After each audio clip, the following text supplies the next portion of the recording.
উচ্চ মাধ্যমিক 2025 নিয়ে চলে এলাম বাংলা বিষয়ে একটি চূড়ান্ত গুরুত্বপূর্ণ নমুনা প্রশ্নপত্র ও সাথে তার উত্তর। এই প্রশ্নপত্রে থাকা প্রতিটা বড় প্রশ্ন পরীক্ষার জন্য ভীষণ গুরুত্বপূর্ণ, পরীক্ষাতে আসার মতো প্রশ্ন। কাজেই তোমরা যারা বাংলা পরীক্ষাতে খুব ভালো রেজাল্ট করতে চাও, এই প্রশ্নপত্রে থাকা প্রতিটা বড় প্রশ্ন খুব ভালো করে পড়ে রাখো। তো চলো প্রথম থেকে প্রশ্নগুলো দেখে নেওয়া যাক। প্রশ্নপত্রে একের দাগে বলা হচ্ছে সঠিক বিকল্পটি নির্বাচন করো। এখানে 18টি এমসিকিউ টাইপ প্রশ্নের উত্তরে লিখতে হবে। প্রতিটি প্রশ্নের মান 1 করে টোটাল 18 নম্বর রয়েছে। প্রথম প্রশ্ন, মেজো আর ছোটোর জন্য 12 মাসে যে চাল রান্না হয়, উত্তর হবে অপশান খ পদ্মজালি। এরপর 1.2 প্রশ্ন, মৃত্যুঞ্জয় বাড়িতে থাকে, উত্তর হবে অপশান ঘ 9 জন লোক। 1.3 প্রশ্ন, যথেষ্ট রিলিফ ওয়ার্ক না হওয়ার কারণ, উত্তর হবে অপশান খ লোকের অভাব। 4 নম্বর প্রশ্ন, বিজ্ঞানী জগদীশচন্দ্র বসু রচিত গ্রন্থটির নাম, উত্তর হবে অপশান ক অব্যক্ত। নেক্সট প্রশ্ন, বড় বউ ভাবতে চেষ্টা করে, কি ভাবতে চেষ্টা করে, উত্তর হবে অপশান গ তখনও চাঁদ সূর্য উঠবে কিনা। 1.6 প্রশ্ন, এ জগৎ, উত্তর হবে অপশান গ স্বপ্ন নয়। 1.7 প্রশ্ন, দেহ চায়, উত্তর হবে অপশান ঘ সবুজ বাগান। 1.8 প্রশ্ন, সে নামলো, উত্তর হবে অপশান ঘ নদীর তীক্ষ্ণ শীতল ঢেউয়ে। এরপর 1.9 প্রশ্ন, ধোঁয়ার বঙ্কিম নিঃশ্বাস ঘুরে ফিরে আসে, উত্তর হবে অপশান ঘ শীতের দুঃস্বপ্নের মতো।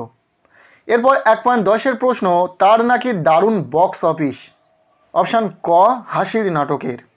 এরপর 1.11 দাগের প্রশ্ন, শাহজাহান নাটকটির রচয়িতা, উত্তর হবে অপশান খ দ্বিজেন্দ্রলাল রায়। নেক্সট 1.12 দাগের প্রশ্ন, কেন্দ্রীয় স্বরধ্বনির দৃষ্টান্ত হলো, উত্তর হবে অপশান ঘ আ। এরপর 1.13 দাগের প্রশ্ন, ব্যাবিলন বিখ্যাত ছিল যে কারণে, উত্তর হবে অপশান ঘ শূন্য উদ্যান। নেক্সট 1.13 অথবা দিয়ে প্রশ্ন, বলি কান্ধারী গুরু নানককে বলেছিলেন, উত্তর হবে অপশান খ কাফের। 1.14 দাগের প্রশ্ন, তুমি নির্মল করো মঙ্গল করে গানটির রচয়িতা, উত্তর হবে অপশান খ রজনীকান্ত সেন। 1.15 দাগের প্রশ্ন, মনে আঘাত পেলে মৃত্যুঞ্জয়ের, উত্তর হবে অপশান ঘ শরীরে তার প্রতিক্রিয়া হয়।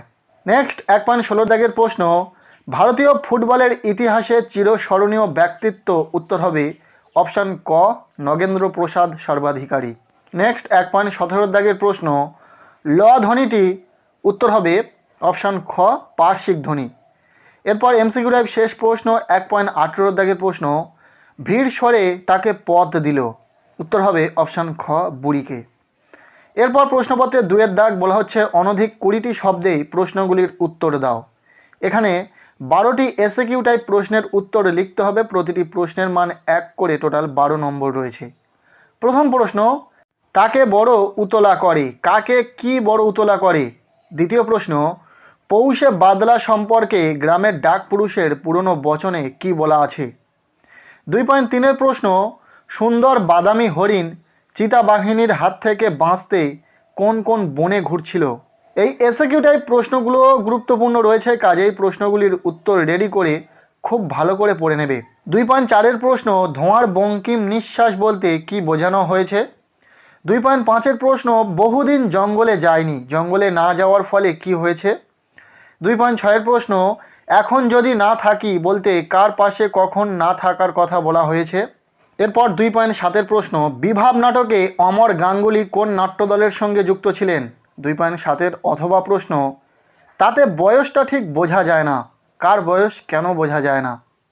এরপর 2.8 দাগের প্রশ্ন, নানা রঙের দিন এর চরিত্রলিপি বয়সসহ উল্লেখ করো।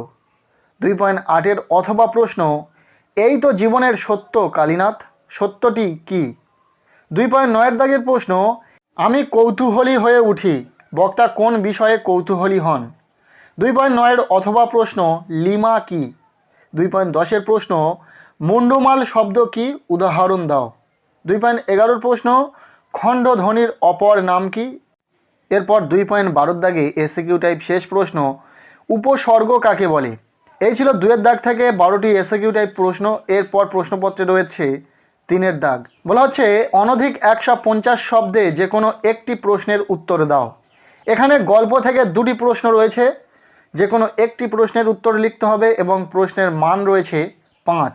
প্রথম প্রশ্ন, হঠাৎ বিকেলে এক অদ্ভুত দৃশ্য দেখা গেল। অদ্ভুত দৃশ্যটি কি? দৃশ্যটিকে অদ্ভুত বলার কারণ কী ছিল? দ্বিতীয় প্রশ্ন, তুমি কি বুঝবে সতীশবাবু? সতীশবাবু কে? সতীশবাবু সম্পর্কে কোন প্রসঙ্গে কেন এ কথা বলা হয়েছে? ভীষণ গুরুত্বপূর্ণ দুটি প্রশ্ন, খুব ভালো করে পড়বে। এরপর প্রশ্নপত্রের 4 দাগ বলা হচ্ছে অনধিক 150 শব্দে যে কোনো একটি প্রশ্নের উত্তর দাও। এখানে কবিতা থেকে দুটি প্রশ্ন রয়েছে, যে কোনো একটি প্রশ্নের উত্তর লিখতে হবে এবং প্রশ্নের মান রয়েছে 5।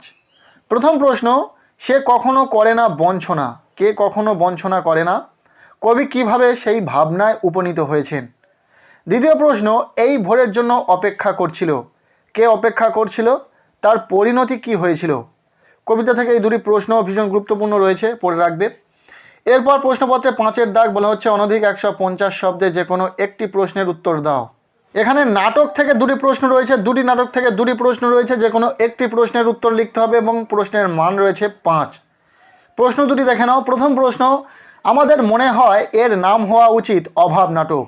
অভাবের চিত্র বিভাব নাটকে কিভাবে প্রকাশ পেয়েছে লেখো। দ্বিতীয় প্রশ্ন, শিল্পকে যে মানুষ ভালোবেসেছে তার বার্ধক্য নেই কালীনাথ। নানা রঙের দিন নাটক অবলম্বনে মন্তব্যটির তাৎপর্য বিশ্লেষণ করো। এরপর প্রশ্নপত্রের 6 দাগ বলা হচ্ছে অনধিক 150 শব্দে যে কোনো একটি প্রশ্নের উত্তর দাও।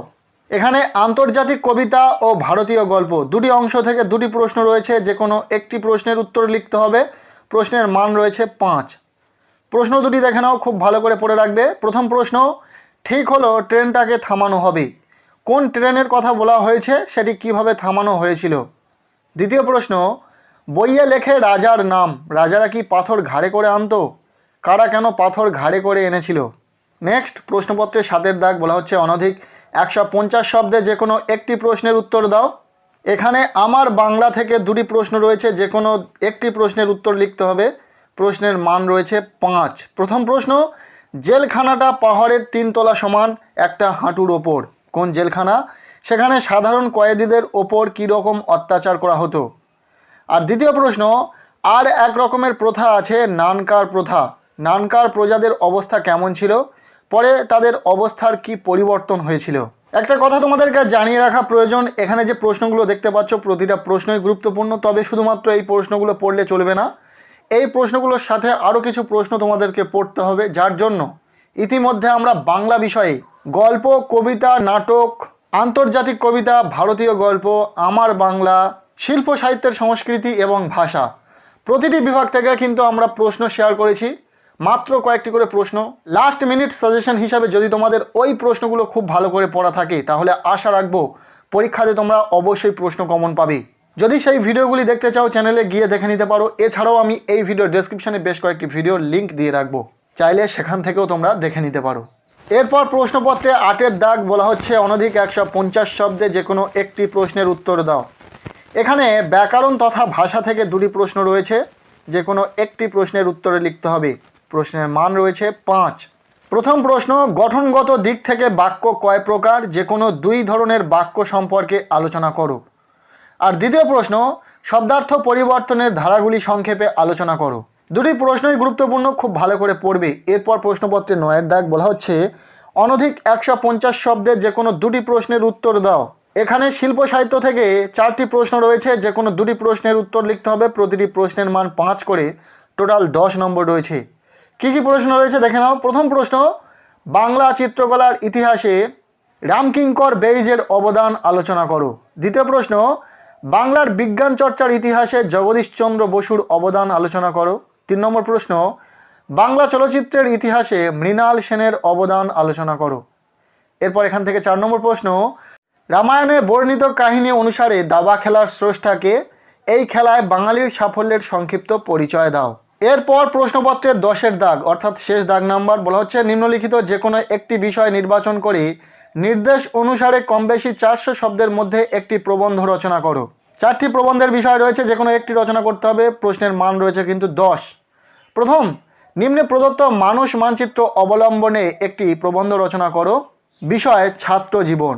এরপর দ্বিতীয় প্রশ্ন, প্রদত্ত অনুচ্ছেদটিকে প্রস্তাবনা বা ভূমিকা স্বরূপ গ্রহণ পরিণতি দানের মাধ্যমে একটি পূর্ণাঙ্গ প্রবন্ধ রচনা করো। বিষয় সংস্কৃতি। এরপর 3 নম্বরে রয়েছে, প্রতিপক্ষের যুক্তির অসারতা প্রমাণ করে সপক্ষে যুক্তিক্রম বিন্যাস করে প্রবন্ধ রচনা করো। বিষয় পরীক্ষায় প্রাপ্ত নম্বর সাফল্যের একমাত্র মাপকাঠি নয়। এরপর এখান থেকে 4 নম্বর প্রশ্ন অর্থাৎ শেষ প্রশ্ন, প্রদত্ত সূত্র ও তথ্য অবলম্বনে একটি প্রবন্ধ রচনা করো। বিষয় জীবনানন্দ দাশ। এই ছিল উচ্চ মাধ্যমিক পরীক্ষার্থীদের জন্য বাংলা বিষয়ের একটি নমুনা প্রশ্নপত্র। প্রশ্নপত্রে থাকা প্রতিটা প্রশ্ন ভীষণ গুরুত্বপূর্ণ, তবে শুধুমাত্র এই প্রশ্নগুলো পড়লে চলবে না, এর সাথে আরও কয়েকটি প্রশ্ন তোমাদেরকে পড়তে হবে, যার জন্য ইতিমধ্যে আমরা বাংলা বিষয়ে গল্প, কবিতা, নাটক, আন্তর্জাতিক কবিতা, ভারতীয় গল্প, সাহিত্যের ইতিহাস, ব্যাকরণ তথা ভাষা, আমার বাংলা প্রভৃতি থেকে লাস্ট মিনিট সাজেশন শেয়ার করেছি, যেখানে মাত্র কয়েকটি করে প্রশ্ন বলা হয়েছে। সেই প্রশ্নগুলিকে খুব ভালো করে গুরুত্ব সহকারে পড়লে আশা রাখবো সেখান থেকেই তোমাদের পরীক্ষাতে প্রশ্ন কমন এসে যাবে। কাজেই সেই ভিডিওগুলি চ্যানেলে ভিজিট করে দেখে নাও। এছাড়াও কয়েকটি ভিডিওর লিঙ্ক আমি এই ভিডিওর ডেসক্রিপশনে দিয়ে রাখবো তোমাদের সুবিধার্থে, সো সেখান থেকেও তোমরা দেখে নিতে পারো। আজকের এই ভিডিওটি ব্যাস এতটুকুই। কেমন লাগলো ভিডিওটি কমেন্টের মাধ্যমে জানাবে। ভালো লেগে থাকলে লাইক করবে, চ্যানেলে নতুন হলে চ্যানেলটিকে সাবস্ক্রাইব করে রাখবে, আর পারলে ভিডিওটি বন্ধুদের সাথে প্রচুর শেয়ার করে দেবে।